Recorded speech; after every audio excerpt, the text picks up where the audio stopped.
How to get your ex back. Say these things, do that thing, play this psychological game. Warning, though it could take you between 30 and 90 days in order to succeed. But you can do it. Have you been listening to the many YouTube gurus who are telling you that it is so easy, or maybe with a bit of determination, to lure your ex back into your life? Well, if so, if that's what you've been doing, how is it working out for you? Good or not so good?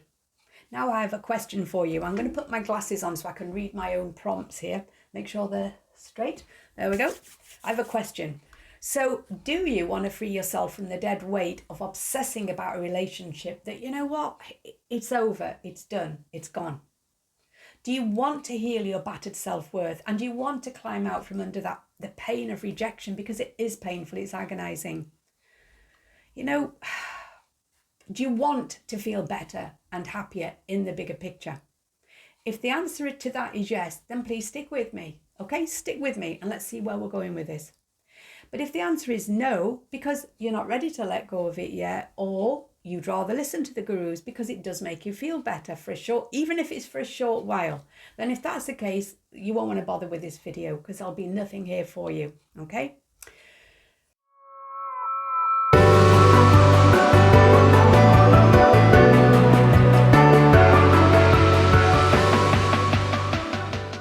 Hello, I'm Leanne Haley-Burton. I'm a professional intuitive consultant with 28 years experience under my belt. And my glasses are definitely wonky. I keep looking at myself here. Maybe it's my head that's wonky. Anyway, I bet that's a bit off-putting. I have read for literally thousands of lovelorn individuals. And I mean thousands. And people who are asking about exes, it's really high on the list. There's lots of psychological reasons for that, and I find it quite fascinating. But anyway, if you're going to watch this video and if you enjoy it, please press the like button, okay, because it really does help. And if you want to hear more from me on the subject of matters of the heart, self-help, improving the way you feel about your life and therefore improving your future, spirituality, then please subscribe. Because, whilst I like the idea of building up my YouTube channel, which of course I do, otherwise I wouldn't be doing it, my real intention, or my bigger intention anyway, is to help you to help yourself. So you can pay it back by liking and subscribing. Now down below you'll find the link to my website where you will find a series of blog posts about life, relationships or spirituality. And there's probably going to be something there that will be of interest to you. And I'm also going to put a link to one particular blog post that I wrote about could I get my ex back, because so many people come to me on this subject with this question. And so there's a series of questions to ask which will help you get a more truthful picture and help you to decide whether you want to or whether you even could. Okay, so I'll put that link down below. Right then, so I'm going to be honest, the number of YouTubers who are doing this, who are assuring viewers that they can get their ex back, it makes me really, really mad. And they have thousands of subscribers and views. But that's not why I'm making this video. It's not like, ooh, how dare they have all those subscribers and those views. No, it sickens me that they're doing it because they are doing it for the subscribers and the views. Now, I'm not blaming them, it's a free-for-all in this world, but they know what they're doing, because a lot of them don't know what they're talking about. They don't know. And I know that they don't know what they're talking about. And we don't even know how many exes they've successfully drawn back into their lives, If it's more than one, then that's questionable. We don't know how many people they've helped to successfully redevelop a long-term relationship with an ex, because that's another thing. Getting an ex back is one thing. Getting rid of all the problems that existed and turning it into something healthy with long-term potential, that's a different matter altogether, isn't it? Anyway, here's a very interesting quote that I am going to quote very often because it's so relevant in this modern day and age. When you want to help people, you tell them the truth. When you want to help yourself, You tell them what they want to hear. True, isn't it? So, is it impossible to get your ex back? Sometimes no, dependent on the circumstances, but largely yes. You see, what most of the experts are not telling you is that it isn't that simple. It's really not that simple. And to use an old cliche, which will make people groan, is an ex for a reason. Of course, people say, oh yes, well, that's true of everybody else, but it's not true of me. Well, that might be true, but it might not be. No one can promise you that you can get your ex back unless they have relevant information, that they know something about your background, or that they've got a way of finding more out. Do you understand? Just putting out a YouTube video and saying you can do it if you do this or that, or you just write a book, you can't generalize, because it's so much more complex than that. So these are some of the dependent factors. How long you were actually dating as an official couple, because sometimes one person thinks they're in a relationship and the other one doesn't. But how long as an official couple? Secondly, how long have you been apart? Thirdly, how long has it been since you had quality contact? Quality. What are the reasons for which you broke up? What was the manner in which you broke up? Because sometimes it can be pretty nasty, can't it? And overall, what was the general state of the relationship, consistently? Not like a year ago when we first met and we were so happy then. Overall, what, on a scale of 1 to 10, what would we say truthfully was the state of the relationship? Another question, have the problems that led you to becoming exes actually been resolved? Because there would have been problems there. Otherwise, you wouldn't be exes. Because those problems will not magically go away on their own. And a very important question, what was the actual state of communication between the two of you throughout the relationship generally? Was it generally good, or was it generally not so good? A lot of people think communication is just about talking. But in a relationship, or, not even a romantic relationship between two people, communication is about listening and also reading between the lines. So what would make you believe that if the communication was poor, what would make you believe that suddenly it would be better if only you were able to persuade them to come back? As an intuitive consultant, I have periodically been accused of preying on the vulnerable. It comes with the territory.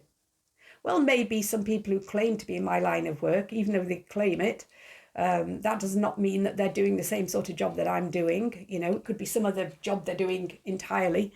Well, maybe they are preying on the vulnerable. There are definitely people out there on the internet in the psychic and spiritual arena who are, very insincere. Not everybody, but there are too many, and they're making a very good living telling people what they want to hear. So maybe they're doing that. But this honeypot promise of being able to get back with an ex is preying on the vulnerable to a great degree, because all you've got to do is look at the comments below the videos. Now, there will be a few there that say, oh, well, yeah, this worked and my ex and I got back together. So in those cases, maybe it wasn't so severe. Maybe they'd had a few squabbles. Maybe they were just a bit fed up with each other and needed a wee bit of a break. But most of the comments are going to be from unhappy people who are so grateful to be given, a bit of hope, false hope, I might add, that they're full of praise for the guru, for the expert. Now, we can sometimes, say to somebody, oh, okay, we'll get back together again. The proof of the pudding is in the eating. How long do we then stay together? How long does it take before the arguments start, before the disappointment starts, before the fact that we realize the fact that maybe nothing has changed after all? Okay, I'm not being negative, I'm being realistic. I've been around the arena a long time. So I've got some kind of qualification I'm kind of qualified to make some of these statements. So the fact is, of course, that some people will patch things up with an ex. A small percentage will. But in my experience, oftentimes, no, there's too much dark water gone under the bridge. There's too many reasons. And what we're doing then is we're holding on to something that's past its sell-by date and it's hurting us. Now, so here's a question. What if the ex honestly and truthfully does not want to be back with us?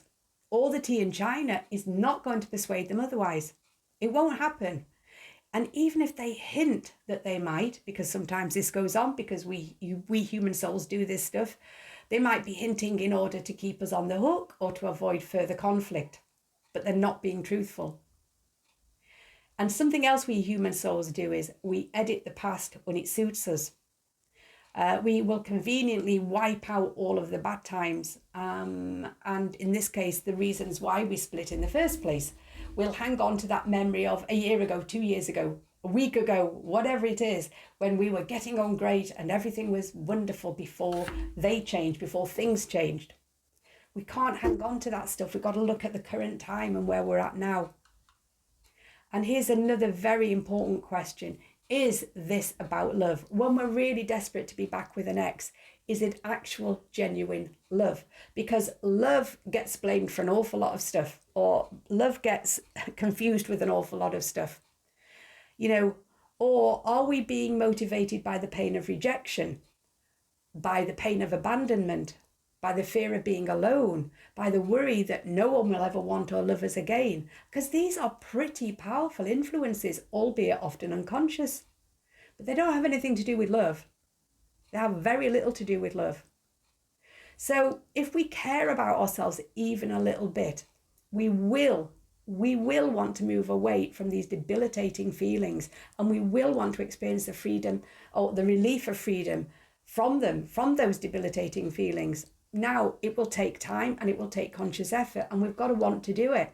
You know, I've got a little story here, which I've told, I don't know I've told it in a book or a blog post, of a lady that I spoke to a few years ago. And she'd been with a guy for, I don't know, about 8 or 9 months, if memory serves me well. It wasn't an awful long time. And then he couldn't cope and he ended the relationship. I think there was a lot of emotional stuff on both sides going on, as often happens or sometimes happens. Anyway, he was willing to be her friend. He said he cared about her. He sounded like a nice guy. But she wasn't happy with that. She wanted him back as a partner and she would not let it drop. And this went on for quite some time. So in the end, he said he couldn't handle it. He stepped back and he said, I've got to end it completely with you because you won't give up on this. I just can't hack it. So now she was wanting the relationship. She was wanting him to want to communicate with her again so that she could then continue to persuade him that they should be together as a couple. Attractive lady, intelligent, good job, home of her own, you know, somebody holding their own in the world. But this was now obviously becoming an obsession. And she wasn't old, but neither was she young either. I would say she was probably late 30s, early 40s.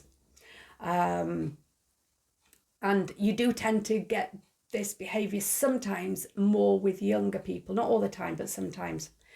Anyway, so I asked her, do you love this man? And she said, oh, yes, I do.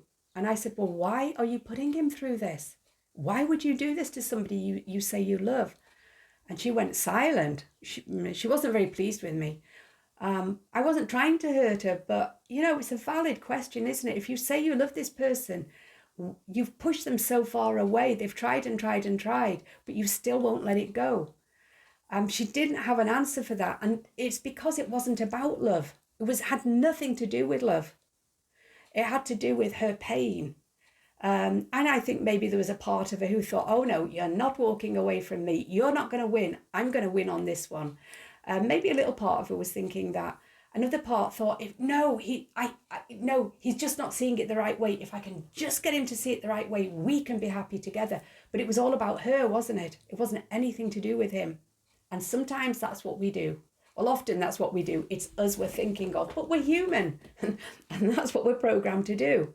I don't know what happened in the end, but, you know, I can't imagine that all of a sudden one day the guy said, you know what, forget it all. Come on, you and I will run off and get married.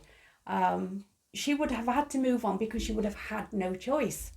And sometimes if that's what's needed, if sometimes life has got to give us that kick up the backside, then that's what will happen.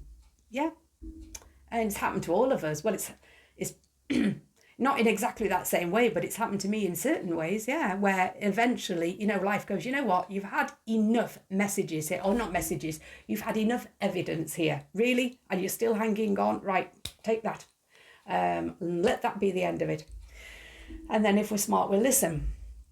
So you want to be free of that, don't you? You want to be free of thinking about the person, of chewing it all over, of missing them, of feeling rejected. And you know what? Once you commit to the idea of it, then I think it'll be easier than you fear or imagine. Unless, that is, you do continue to waste your time, emotional energy. Keep listening to these experts who know nothing of your personal circumstances. They don't really care about your long-term mental and emotional health and well-being. That's not why they're doing it. Or maybe they actually do believe that it's all that simple. And if they do believe it, then they are living in la la land. So your goal now, well, this is what I think anyway. Your goal is to begin to heal your own ravaged self-worth. Ravaged, is that the right word? Yes, it is. Ravaged self-worth, and to turn your attention to the future, not the past. That chapter in your life that included your ex, that was a really important experience in your life. It's not to be demeaned or belittled. It was important to you at the time. But there are brand new chapters for you to write for yourself. So take one day at a time, and pay attention to your inner dialogue. Exert some control over your own emotional mind. Stop letting it run the show, and call it out when it's lying to you, or whether it's trying to sugarcoat the truth. Treat yourself well and do productive, healthy things for yourself. Work on coming from your higher self more often than from your lower self. Now, I know that sounds all very new agey and, and what is the word, woo-woo, but, it's true. We can either react from our lower self or respond from our higher self. I mean, I don't know whether higher self lives up here and our lower self lives down there, but geographically speaking, it kind of makes sense, doesn't it? We know how easy it is to keep reacting when we're in a place of pain or stress, but we can breathe and work our way through it, okay? But we have to commit to that idea. And, come up with some productive, healthy, inspirational plans for yourself, even if you can't see how you'll get there right now, because you've got to remember, today was built upon yesterday. Tomorrow will be built upon today. So today is important because what's coming up is going to be based on what we do. So how we're going to feel further down the line is going to have its roots in what went on behind itself, not what went on ahead of itself. So what we do today is either going to end up having a negative or a positive impact upon our future. I mean, not in all ways. I mean, today could just be an ordinary day where we don't do much out of the ordinary. But even then again, maybe we could choose to do something out of the ordinary. So therefore, that what comes up, we've got a different kind of memory to look back on. We've got a different feeling connected to that memory. So tomorrow will be built upon today. And I think it's important to remember that.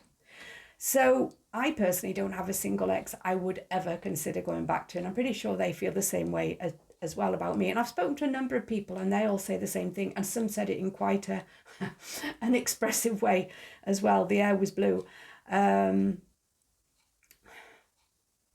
But it tends, generally speaking, to be younger people who are maybe more prone to being drawn in by these get your ex back videos. Not completely, but largely speaking. And I'm not being patronising and saying, oh, the young are silly, because there are some very wise young people about. It's just, it tends to be more, because it's very emotional, and because, first love or second love, that whole thing can be quite powerful and quite painful and quite emotional. And so it stands to reason that younger people are going to be way more affected by the pain of rejection and abandonment that they might perceive from a broken relationship. So it's realizing that it isn't all about the ex, actually. it's about the pain. It's about the pain of abandonment and rejection. That's more what it's about. It's more about fear of the future, fear of the unknown, wanting to hang on to something that's familiar no matter how painful it is. So, and it's about the sense of loss that comes with it. So rather than seeking out more and more advice and guidance about how to get the ex back, maybe seek out instead advice and guidance about moving on. Yeah? Because today could be a whole new beginning. It might take a week, a month, it might take 6 months, but one day you're going to wake up and you're not going to be thinking about the ex, and you're going to be glad that you're not back with them.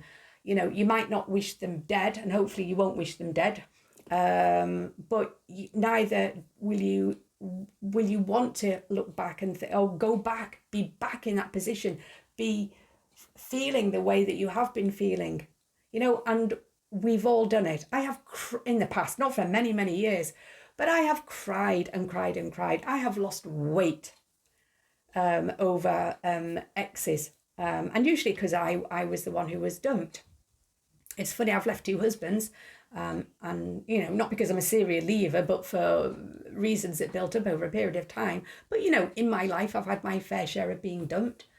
And that is the painful thing, isn't it? That's what hurts so much.